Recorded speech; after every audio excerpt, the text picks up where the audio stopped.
Shalom sahabat Alkitab, marilah kita memulai hari ini dengan perenungan akan firman Tuhan. Bacaan Alkitab kita pada hari ini diambil dari Ester, pasalnya yang kedua, ayat 1 sampai dengan 11. Sesudah peristiwa-peristiwa itu, ketika murka Raja Ahasweros telah surut, Baginda teringat kepada Wasti dan yang dilakukannya, serta apa yang diputuskan atasnya. Berkatalah para pelayan pribadi raja yang bertugas untuk Baginda, hendaklah orang mencari gadis-gadis, anak-anak dara yang elok rupanya bagi raja. Hendaklah raja menempatkan petugas-petugas di seluruh daerah kerajaannya, supaya mereka mengumpulkan semua gadis, anak-anak dara yang elok rupanya di dalam Puri Susan di balai perempuan, di bawah pengawasan Hegai, sida-sida raja, penjaga para perempuan. Hendaklah diberikan wangi-wangian kepada mereka. Gadis terbaik pada pandangan raja, baiklah dia menjadi ratu ganti Wasti. Hal itu dipandang baik oleh raja dan dilakukanlah demikian.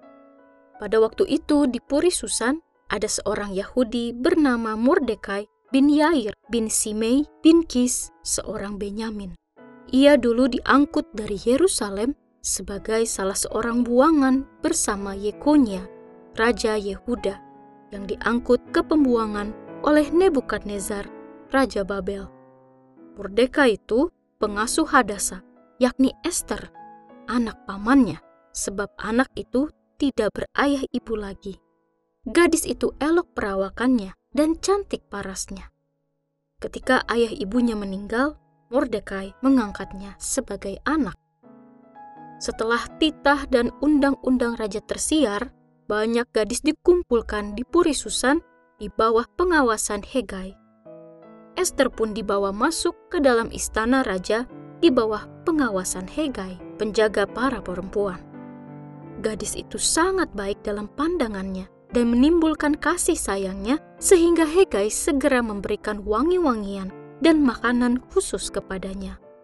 Ia juga memberikan kepada Ester 7 dayang-dayang yang terpilih dari istana raja dan memindahkan dia dengan dayang-dayangnya ke bagian terbaik di balai perempuan. Ester tidak memberitahukan kebangsaan dan asal-usulnya karena Mordekai melarangnya. Setiap hari, Mordekai berjalan-jalan di depan pelataran balai perempuan itu untuk mengetahui keadaan Ester dan apa yang dilakukan orang terhadapnya. Sahabat Alkitab, dalam beberapa kisah yang pernah kita dengar atau baca, ada tokoh-tokoh yang tidak menjadi sorotan utama, tetapi diam-diam memainkan peran krusial yang menentukan arah sejarah. Mordekai adalah salah satunya.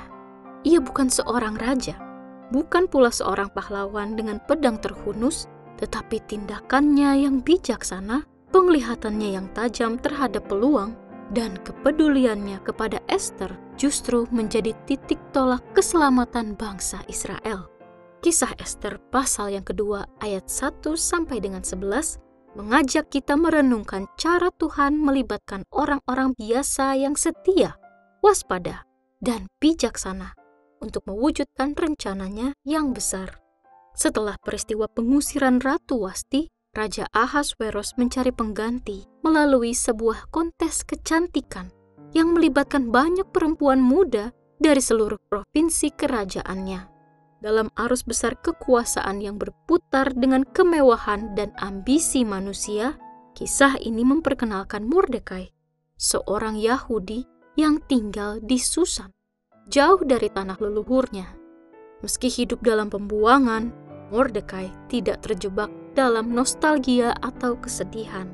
Sebaliknya, ia mampu membaca zaman dan mengenali peluang yang ada. Ketika Ester, keponakan yang telah ia besarkan seperti anak sendiri, dipilih menjadi salah satu kandidat ratu, Mordekai tidak menolak kesempatan itu. Ia memahami resiko besar di baliknya, tetapi juga melihat potensi yang tersembunyi. Disinilah kebijaksanaan Mordekai teruji. Ia mengajarkan Ester bukan hanya untuk sekedar beradaptasi dengan lingkungan istana, tetapi juga untuk menjaga identitasnya. Mordekai melarang Ester memberitahukan kebangsaan dan asal-usulnya. Upaya ini bukan sekedar untuk berlindung, tetapi strategi menunggu waktu dan tempat yang tepat untuk bersuara. Selain memberikan nasihat, ia juga secara memantau kondisi Ester dengan penuh perhatian. Setiap hari ia berkeliling di depan pelataran istana mencari tahu kabar keponakannya. Hal ini menunjukkan kasih sayang dan tanggung jawabnya sebagai sosok pengganti orang tua bagi Ester yang tidak membiarkan anaknya berjalan sendirian di tempat asing. Mordekai tahu bahwa di balik kemewahan istana terdapat bahaya-bahaya yang tersembunyi yang bisa mengancam bukan hanya Ester, tetapi juga bangsanya. Seperti seorang pemain catur yang cermat, Mordekai tidak tergesa-gesa melangkah. Setiap tindakannya terukur dengan visi yang jauh ke depan. Sahabat Alkitab, dalam hidup ini, seberapa sering kita melewatkan peluang yang Tuhan hadirkan karena kita terlalu sibuk mengeluh atau takut mengambil resiko? Melalui kisah Mordekai, kita diingatkan tentang pentingnya memiliki kepekaan membaca situasi dan keberanian untuk bertindak. Ingatlah bahwa iman kepada Tuhan tidak meniadakan akal budi dan strategi. Justru Tuhan seringkali memakai ketajaman kita dalam membaca situasi sebagai alat untuk menghadirkan kehendak-Nya.